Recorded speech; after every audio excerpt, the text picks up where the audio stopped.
Halo semuanya, kembali lagi di sesi belajar gizi bersama Arin. Jadi untuk hari ini kita akan belajar tentang protein, mendalami tentang protein serta membahas beberapa soal terkait protein yang mungkin akan keluar di ujian kompetensi gizi. Apa itu protein? Kemudian kita juga akan belajar tentang fungsi protein, kebutuhan protein, sumber protein, serta isu-isu lain terkait dengan protein. Jadi di antara 3 zat gizi makro, protein ini adalah yang paling kompleks karena tersusun dari 1 atau lebih asam amino. Nah, terdapat 30-50 ribu jenis protein di dalam tubuh, di mana sebagian besar, yaitu sekitar 43%, berada di dalam otot. Nah, protein di dalam tubuh ini tersusun dari 20 jenis asam amino, di mana asam amino ini digolongkan lagi menjadi asam amino esensial, non-essential conditional, serta non-essential. Asam amino esensial adalah asam amino yang mana teman-teman tidak dapat memperoleh asam amino tersebut selain dari konsumsi makanan. Sedangkan asam amino non-essential adalah asam amino yang dapat diproduksi sendiri oleh tubuh. Nah, di tengah-tengahnya ada namanya asam amino non-essential conditional, di mana asam amino jenis ini sebenarnya bisa diproduksi oleh tubuh, namun dalam produksinya dia memerlukan asam amino esensial sebagai bahan baku. Protein ini juga memiliki banyak sekali fungsi di dalam tubuh ya. Yang pertama adalah fungsi struktural, di mana protein ini sebagai bahan utama penyusun sel dan jaringan. Kemudian protein juga berfungsi dalam menjaga keseimbangan asam basa di dalam tubuh, mengangkut zat-zat penting, misalnya mengangkut zat besi ya, kayak ferritin itu. Lalu protein juga meregulasi cairan dalam tubuh, menjadi bahan dalam sintesa hormon dan enzim. Nah, protein juga memiliki fungsi imunitas, di mana protein ini juga bahan baku antibodi dan penyusun kekebalan tubuh yang lain. Protein juga diperlukan dalam proses pertumbuhan dan diferensiasi sel serta jaringan. Kemudian protein juga diperlukan dalam proses ekspresi gen. Lalu protein juga sangat penting dalam sebagian besar metabolisme di dalam tubuh dan perbaikan sel-sel yang rusak. Nah, protein ini ternyata juga memiliki kemampuan untuk mengontrol rasa kenyang. Selain itu, protein juga dapat digunakan untuk mencegah sarkopenia atau lemah otot. Nah, protein ini sebagai zat gizi makro sebenarnya kan juga punya fungsi untuk menjadi sumber energi, tetapi sangat diusahakan untuk menjaga protein ini agar tidak sampai dipecah menjadi energi. Kenapa? Karena ketika protein dipecah menjadi energi, maka fungsi-fungsi yang lainnya akan terganggu. Nah, selain protein itu sendiri, masing-masing asam amino penyusun protein juga memiliki fungsi spesifik di dalam tubuh. Oke, lanjut. Untuk kebutuhan protein dalam tubuh disarankan pada 10-15% dari total energi sehari. Sedangkan perhitungan cepatnya itu untuk anak-anak sekitar 1,5 sampai 2,2 gram per kilogram berat badan. Maksudnya untuk anak-anak yang anak kecil ya. Sedangkan untuk anak-anak yang usianya lebih besar itu 1 sampai 1,2 gram per kilogram berat badan. Untuk remaja 1 gram per kilogram berat badan, sedangkan untuk orang dewasa 0,8 sampai 1 gram per kilogram berat badan. Nah, sedangkan slide ini menampilkan angka kecukupan protein berdasarkan angka kecukupan gizi terbaru tahun 2019. Oke, lanjut. Untuk sumber protein ini ada 2 macam ya. 2 sumber utama yaitu protein hewani dan nabati. Protein hewani dapat diperoleh dari telur, daging, ikan, unggas, susu, dan produk susu. Produk susu ini misalnya yogurt, kefir, ataupun keju. Nah, untuk protein nabati dapat diperoleh dari tahu tempe, kacang-kacangan, biji-bijian, serealia maupun beberapa jenis sayuran. Oke, kita sudah belajar apa itu protein, kemudian berapa kebutuhannya, fungsinya apa, serta dapat kita peroleh dari mana. Kita juga perlu mempelajari sebenarnya apa aja yang terkait dengan protein ini ya. Jadi banyak sekali isu terkait protein yang sampai sekarang perlu kita perhatikan dan juga kita pelajari lebih lanjut. Yang pertama adalah terkait sumbernya. Jadi banyak perdebatan yang mana sih sebenarnya yang lebih bagus antara protein hewani atau nabati. Nah, untuk memutuskan ini sebenarnya kita masih perlu banyak studi ya. Jadi cerita sedikit untuk protein hewani ini kan sudah banyak diketahui bahwa dia memiliki bioavailability atau nilai biologis tinggi. Dengan kata lain, protein hewani ini lebih mudah diserap dan digunakan oleh tubuh dibandingkan dengan protein nabati. Nah, tapi protein hewani ini sumbernya juga kebanyakan adalah sumber lemak itu. Jadi perlu diperhatikan ketika memilih bahan makanan sumber protein. Apakah akan memilih yang tinggi lemak, lemak sedang, atau rendah lemak. Isu yang lain terkait lingkungan adalah ternyata protein hewani ini dalam proses produksinya juga berdampak negatif terhadap keberlanjutan lingkungan. Jadi karena hal inilah banyak orang yang memutuskan untuk mengurangi atau bahkan menghentikan konsumsi protein hewani. Namun tentunya studi ini tetap perlu studi-studi lain untuk mendukung pendapat ini.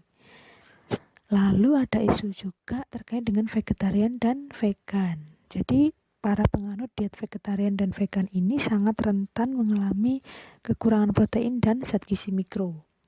Nah, untuk teman-teman yang memiliki klien penganut vegetarian atau vegan, diharapkan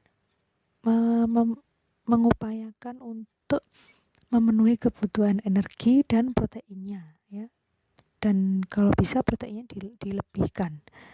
Lalu selain proteinnya dilebihkan, itu juga diperlukan perhatian terhadap pemilihan bahan makanannya supaya kebutuhan asam amino para penganut vegetarian dan vegan ini tetap terpenuhi. Oke, lanjut ya. Isu berikutnya adalah zat anti gizi atau anti nutrien. Pada makanan yang biasanya yang dari tumbuhan ya, kayak kacang-kacangan, biji-bijian gitu, memiliki banyak sekali zat anti gizi. Jumlahnya mungkin ada yang banyak, ada yang sedikit, tapi macamnya itu sangat banyak sekali. Di mana zat anti gizi ini dapat menghambat metabolisme protein maupun zat-zat gizi yang lain. Jadi ketika merekomendasikan suatu bahan makanan harus diperhatikan apakah makanan ini memiliki zat anti gizi atau tidak. Isu yang ketiga terkait dengan kekurangan protein, yaitu protein energi malnutrition seperti kwashiorkor dan marasmus, yang tentunya sampai sekarang masih memerlukan intervensi ya untuk perbaikan gizi anak-anak ke depannya. Nah, seperti yang saya sebutkan tadi bahwa protein ini kan ternyata memiliki kemampuan untuk mengontrol rasa kenyang. Nah, kemampuan ini disinyalir dapat menjadi upaya pencegahan obesitas. Namun studi terkait ini masih sedikit ya, jadi masih memerlukan banyak studi lanjut. Nah, kemudian ada juga kondisi-kondisi tertentu yang memerlukan pembatasan protein, seperti misalnya penyakit ginjal maupun penyakit ensefalopati hati. Jadi ketika teman-teman menghadapi pasien seperti ini harus diingat bahwa oh ya pasien ini proteinnya nggak boleh banyak-banyak gitu ya. Next, kelebihan protein atau terlalu banyak intake protein dikaitkan dengan resiko terjadinya kanker dan tumor. Namun studi ini juga masih belum banyak, jadi masih memerlukan banyak studi lanjutan. Isu terakhir adalah alergi dan intoleransi makanan. Jadi untuk alergi mungkin kita sudah banyak yang tahu ya bahwa banyak sekali orang-orang terutama anak-anak itu alergi terhadap sumber protein, misalnya kacang-kacangan, seafood, ataupun telur. Nah, selain alergi ini ternyata ada juga yang namanya food intolerance atau intoleransi makanan.